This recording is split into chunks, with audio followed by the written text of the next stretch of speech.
विद्यार्थियों सुप्रभात। आज हम शब्दकोश के बारे में जानकारी प्राप्त करेंगे। डिक्शनरी, कोश, भंडार। हमारे यहाँ भंडार का विशेष महत्व है।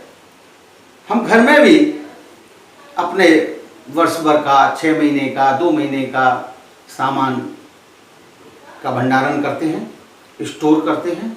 इसी प्रकार हमारे शब्दों का भी भंडार है, ज्ञान का भी भंडार होता है, रुपये पैसों का भी भंडार होता है, इसको हम खजाना कहते हैं। तो शब्दकोश के बारे में हम देखिए महत्वपूर्ण तत्व। पहले हम शब्दकोश के बारे में कुछ महत्वपूर्ण तत्वों को जान लेंगे। शब्दकोश शब्दों का खजाना है। इसमें एक भाषाभाषी समुदाय में प्रयुक्त होने वाले शब्दों को संचित किया जाता है, यानी इकट्ठा किया जाता है। शब्दकोश में शब्दों की व्युत्पत्ति, यानी शब्द कहां से उत्पन्न हुए, उसके स्रोत, उसके सोर्सेस क्या है, उसका लिंग, पुल्लिंग, स्त्रीलिंग, शब्द का रूप एवं विभिन्न संबंध पर अर्थों के बारे में जानकारी दी जाती है। तीसरा, हिंदी शब्दकोश की बात करेंगे। जब शब्दकोश है हिंदी विषय, तो हम निश्चित रूप से हिंदी शब्दकोश की बात करेंगे। हिंदी शब्दकोश में हिंदी वर्णमाला का अनुसरण किया जाता है, अंग्रेजी में अंग्रेजी का किया जाता है, परंतु अंग से प्रारंभ होने वाले शब्द सबसे पहले दिए जाते हैं। वर्णमाला का शुरुआत होता है आ से, परंतु यहां पर अंग से प्रारंभ होने वाले शब्द सबसे पहले दिए जाते हैं। यद्यपि हिंदी वर्णमाला में कुछ संयुक्त व्यंजन सबसे अंत में दिए जाते हैं, सबसे अंत में आते हैं, जैसे छत्र, ज्ञ, परंतु शब्दकोश में उन्हें उस क्रम में रखा जाता है जिनसे मिलकर वे बने हैं। जैसे क्ष, का और श, त्र, त और र, ज्ञ, जा और य, स्र, सा और रा, इनसे मिलकर के बने हुए। तो उसी क्रम में छ का के साथ रखा जाएगा, त्र ता के साथ रखा जाएगा, ज्ञ जा के साथ रखा जाएगा, स्र सा के साथ रखा जाएगा। स्वर रहित व्यंजन से प्रारंभ होने वाले शब्द उस व्यंजन में इस्तेमाल होने वाली सभी स्वरों के बाद में रखे जाते हैं। स्वर रहित व्यंजन जैसे क्या शब्द कौस्तुभ के बाद ही आएगा। व्यंजन का क्रम क्या है? कं, क, क। देखिए उच्चारण में ध्यान दीजिए। कं, क, का, की, कु, क्री, के, कई, को, कौ, को। स्वर रहित व्यंजन इसके बाद ही आएगा। ये एक शब्दकोश का सार है, ये महत्वपूर्ण तत्व है। अब आप विस्तार से जानकारी लेंगे। कई बार ऐसा होता है कि हम किताबें, समाचार पत्र अथवा पत्रिकाएं पढ़ते हैं, पढ़ते हुए कुछ शब्द उसमें ऐसे आते हैं जिनका मतलब हमारी समझ में नहीं आता। ऐसी स्थिति में हम क्या करते हैं? या तो हम किसी से उसका अर्थ पूछते हैं या फिर किसी शब्दकोश यानी कि डिक्शनरी की सहायता लेते हैं। डिक्शनरी की सहायता लेके उस शब्द को क्लियर करते हैं। शब्दकोश का निर्माण शब्द तथा कोश दो पदों से, दो शब्दों के योग से हुआ है। शब्द का मतलब होता है, आप जानते ही हैं कि वर्णों के सार्थक समूह को शब्द कहते हैं, और कोश का मतलब होता है भंडार यानी खजाना। इस प्रकार शब्दकोश का अर्थ हुआ शब्दों का भंडार। देखिए, सभ्यता और संस्कृति से उदय से ही, जब से हमारी सभ्यता और संस्कृति का उदय हुआ है, तब से हम जान गए, तब से मानव जान गया है कि भाव को सही ढंग से प्रस्तुत करने के लिए सही अभिव्यक्ति यानी सही प्रतिक्रिया आवश्यक है। सही अभिव्यक्ति के लिए उचित शब्द का चयन आवश्यक है। शब्द चयन के लिए शब्दों का संकलन आवश्यक है, शब्दों का एकत्रित होना। शब्दों तथा भाषा के मानकीकरण यानी भाषा के लिए निर्धारित स्वरूप की आवश्यकता समझकर आरंभिक लिपियों के उदय से पहले ही आदमी ने शब्दों का लेखा जोखा रखना शुरू कर दिया था। जब माना गया कि इस तरह के शब्द लिखे जाएंगे। राम के लिए रा, आ की मात्रा, म, अ, इस प्रकार ये जब मान लिया गया स्वरूप, उन शब्दों का स्वरूप मान लिया, तभी से आदमी ने शब्दों का लेखा जोखा रखना प्रारंभ कर दिया। संस्कृत के महान व्याकरणिक हुए थे महर्षि पतंजलि। संस्कृत के महान वैयाकरणिक महर्षि पतंजलि का कहना है कि सही तरह से समझे हुए और इस्तेमाल किए गए शब्द इच्छाओं की पूर्ति का साधन है। यही कारण है कि जब से आदमी ने भाषा में काम करना सीखा, तभी से वह जान गया था कि अपनी बात को प्रभावशाली ढंग से कहने के लिए हर किसी को भाषा की तथा उसके शब्दों की जानकारी होना अत्यंत आवश्यक है। इसके लिए उसने कोश बनाना शुरू कर दिया, भंडार बनाना शुरू कर दिया, खजाना बनाना शुरू कर दिया। अब विषय का कोश क्या? कोश एक ऐसे संदर्भ ग्रंथ को कहते हैं जिसमें भाषा विशेष के शब्द आदि का संग्रह किया हो। कोश यानी संग्रह करने का स्थान। इसमें शब्दों के संग्रह के साथ साथ उनका उसी या अन्य दूसरी भाषा अथवा दोनों भाषाओं में अर्थ दिया होता है, पर्यायवाची शब्द दिए होते हैं, उसके विलोम शब्द होते हैं, विशिष्ट अथवा विभिन्न विषयों की प्रविष्टियों की व्याख्या होती है, नामों, स्थान, व्यक्ति आदि का परिचय अथवा कथनों आदि का संकलन क्रमबद्ध रूप से होता है। कोश के 3 भेद होते हैं। कोश 3 प्रकार के बताए गए हैं। नंबर 1 विश्व ज्ञान कोश यानी एनसाइक्लोपीडिया, नंबर 2 चरित्र कोश और नंबर 3 साहित्य कोश। विश्व ज्ञान कोश क्या होता है? विश्व ज्ञान कोश यानी कि विश्व कोश या उसको ज्ञान कोश भी कहते हैं, ऐसी पुस्तक को कहते हैं जिसमें सारे संसार की तरह तरह की जानकारी या तरह तरह की जानने वाली बातों का समावेश होता है।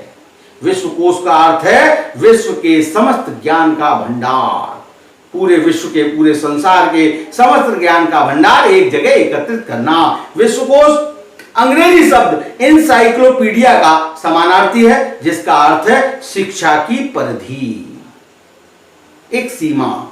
शिक्षा की कोई सीमा नहीं होती, यह अनंत होती है। अतः विश्व कोश कभी पूरा नहीं घोषित किया जाता। विश्व कोश को कभी पूरा घोषित नहीं किया, क्योंकि प्रत्येक दिन हम ज्ञान प्राप्त करते हैं, हम शिक्षा प्राप्त करते हैं, जीवन पर्यंत हम शिक्षा लेते रहते हैं, तो शिक्षा की प्राप्त करने की कोई सीमा नहीं होती। इसलिए विश्व कोश भी कभी पूरा नहीं होता। दूसरा आता है चरित्र कोश। चरित्र कोश में को व्यक्ति कोश भी कहते हैं। यहाँ विचारकों, साहित्यकारों, महत्वपूर्ण लोगों, कलाकारों, वैज्ञानिकों, नेताओं, राजनेताओं, राजदूतों का संक्षिप्त परिचय, उनकी उपलब्धियां एवं उनकी जानकारियां का समावेश रहता है, का संकलन मिलता है। सेलिब्रिटीज जितने भी हैं, स्पोर्ट्स, फिल्म इंडस्ट्रीज तक। तीसरा आता है साहित्य कोश। इनमें विभिन्न साहित्यों की जानकारी होती है। तो साहित्य कोश के अंतर्गत ही एक शब्द कोश आता है।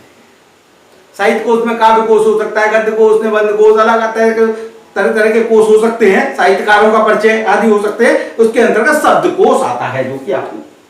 अब शब्द कोश क्या है?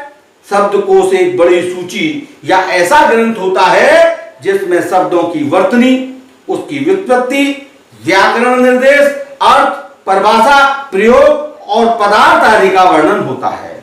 शब्दकोश एक भाषी जैसे हिंदी से हिंदी, द्विभाषी जैसे अंग्रेजी से हिंदी, या बहुभाषी संस्कृत से हिंदी व अंग्रेजी, या हिंदी से उर्दू, उर्दू से अंग्रेजी, ये हो सकते हैं। कई भाषाओं के भी हो सकते हैं।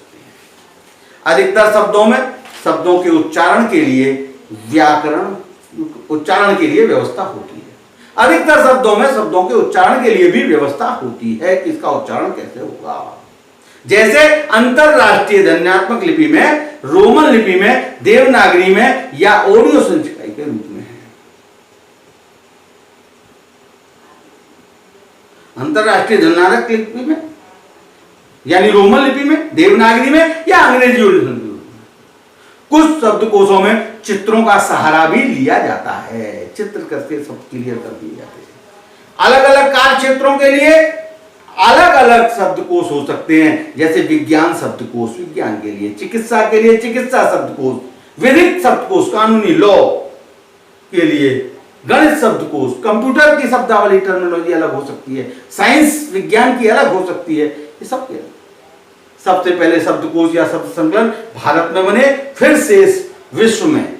भारत में प्रजापति कश्यप का निघंटु संसार का प्राचीनतम शब्दकोश है। संसार का प्राचीनतम शब्दकोश कौन सा है? निघंटु।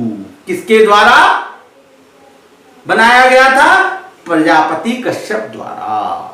अब वर्णानुक्रम, अब वर्ण का क्रम देखिए कि शब्दकोश में वर्ण किस क्रम से रखे जाते हैं। शब्दकोश में वर्णानुक्रम को सर्वाधिक महत्वपूर्ण समझा जाता है। इससे शब्द देखने में आसानी होती है। शब्दकोश को सबसे पहले वर्णमाला के अक्षरों के क्रम से खंडों में विभाजित किया जाता है। इन खंडों का क्रम भी वर्णमाला के अक्षरों के क्रमानुसार भी होता है। अगर हमें क्रम नहीं मालूम तो हम शब्द नहीं ढूंढ पाएंगे। शब्दकोश में शब्द ढूंढने के लिए हमें वर्णमाला का ज्ञान होना बहुत आवश्यक है। इसीलिए प्रारंभिक कक्षा से वर्णमाला का अभ्यास कराया जाता है। हिंदी वर्णमाला आ से शुरू होती है, परंतु हिंदी शब्दकोश का पहला खंड अंग से शुरू होगा। अंग से प्रारंभ, अ से नहीं, अंग से शुरू होता है। इसके बाद अखंड, तत्पश्चात आखंड, उसके बाद ई खंड इत्यादि स्वरों के खंड आते जाते हैं। स्वरों के खंड आते हैं। जब स्वरों के खंड समाप्त हो जाते हैं तो उसके बाद व्यंजन वर्ण, जैसे पहला का वर्ग है, व्यंजन वर्ण शुरू होता है। और व्यंजन वर्ण की शुरुआत जैसा कि हम जानते हैं कम से शुरू होती है। इसके बाद क खंड, ख खंड आदि वर्ग से लेकर छ त्र ज्ञा तक शुरू होने वाले जितने भी वर्णों के खंड आते हैं वो सब आते चले। देखिए एक क्रम देखिए, जैसे अंक, अंकक, अंककरण, अंककार, अंकखरी, अंक गणित, अंकगत, अंकट, अंकटा, अंकती, अंकतत्व, अंकन आदि शब्द आते हैं। इनमें तीसरे स्थान पर आने वाले वर्ण क्रम से क, का, ख, गा, ट, टा, ती, तम, न हिंदी वर्णमाला में इसी क्रम में आते हैं। इनमें जो शब्द आए हैं वो हिंदी वर्णमाला में भी इसी क्रम में आए हैं। जिस तरह दूसरे स्थान के वर्ण की बारी पूरी हो जाने के बाद तीसरे वर्ण का क्रम लागू होता है, उसी प्रकार क्रम से चौथे, पांचवें आदि स्थानों के वर्णों का क्रम भी चलता है। अनुस्वार व अनुनासिक। शब्दकोश में बिंदु, शब्दकोश में बिंदु अर्थात अनुस्वार और चंद्र बिंदु अर्थात अनुनासिक। इनका विशेष महत्व है क्योंकि सभी वर्णखंडों की शुरुआत अनुस्वार अर्थात बिंदु से होती है।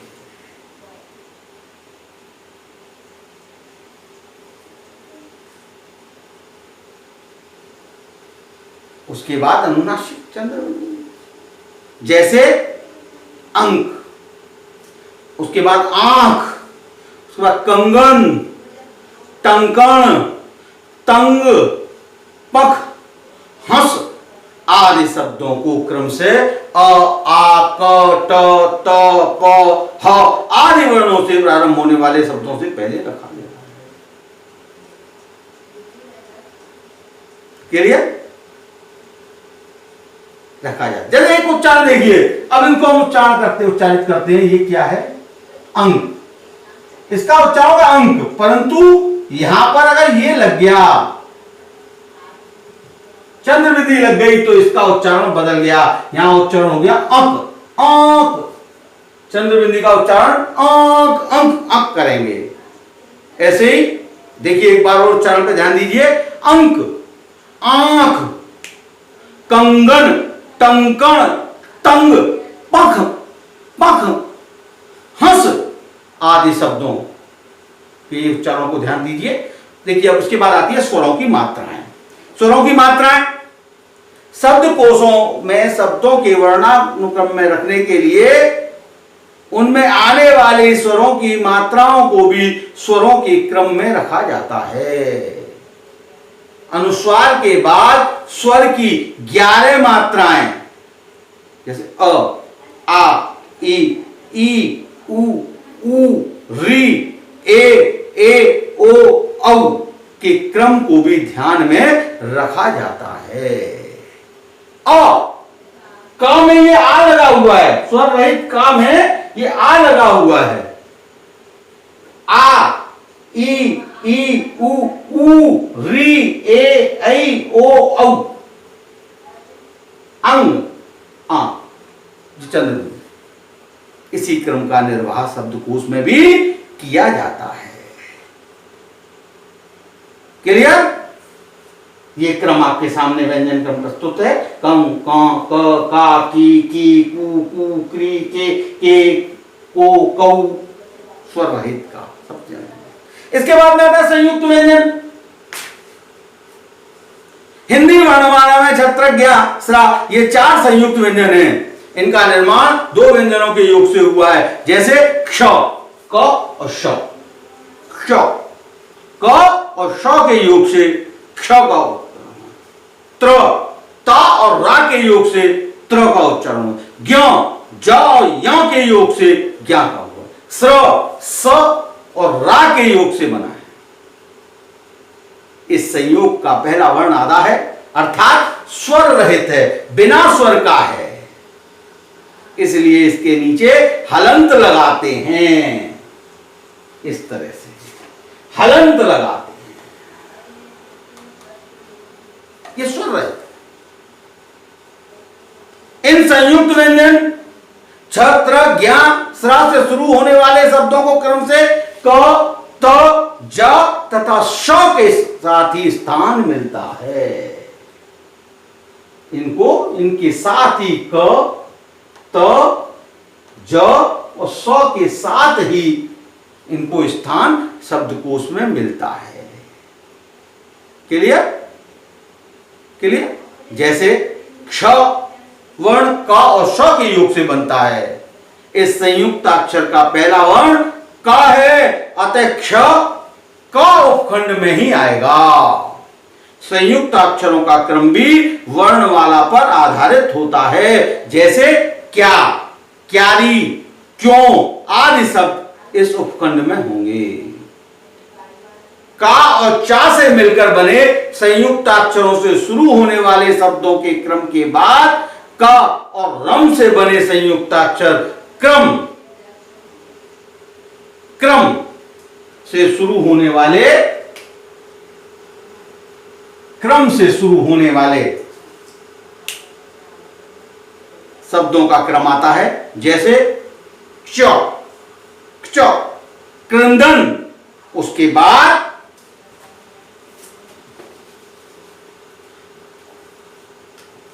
चो, आधा का और चा। इसके बाद आता है क्रंदन, उसके बाद क्र शब्द आते हैं, जैसे क्रम से पहले क्या क्ष, फिर आएगा क्रंदन, इसके बाद शुरू होता है आपका क्रम से आदि, फिर क्रा, क्री, क्रे, इसी क्रम में क्रा, की, क्रे, कु, क्री मात्राओं का क्रम चलता चला जाता है। क्र के बाद क्ल एवं क्व से शुरू होने वाले शब्द आते हैं। क्ल एवं क्व से शुरू होने वाले शब्द आते हैं। क्लियर? ये बात समझ में आ रही है, नहीं आ रही? इसके बाद क्ल एवं क्व से शुरू होने वाले शब्द आते हैं, फिर जाकर के क्ष संयुक्ताक्षर से शुरू होने वाले शब्द आते हैं। इसका भी क्रम उसी प्रकार होता है, क्षम, क्षम, क्षम, उसके बाद में क्ष,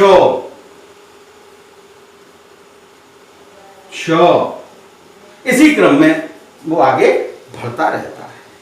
और इसी तरह त्रा संयुक्ताक्षर से शुरू होने वाले शब्द ता के खंड में और ज्ञा से शुरू होने वाले शब्द ज्ञा के खंड में और स्रा से शुरू होने वाले शब्द जो हैं वो श खंड में नियमानुसार निर्धारित स्थान पर श से शुरू होने वाले शब्दों की तरह ही आते हैं। ये हमें विशेष ध्यान रखना है।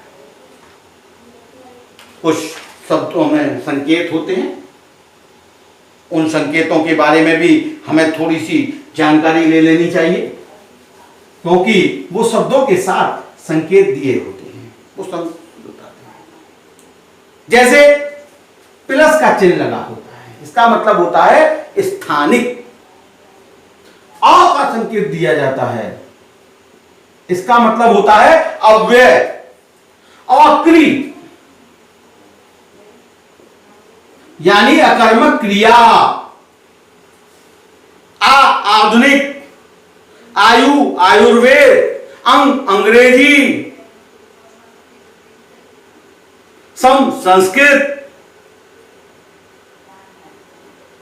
शब्दकोश की स्थिति, उसके स्वरूप, उसके स्रोत आदि को ये संकेत स्पष्ट करते हैं।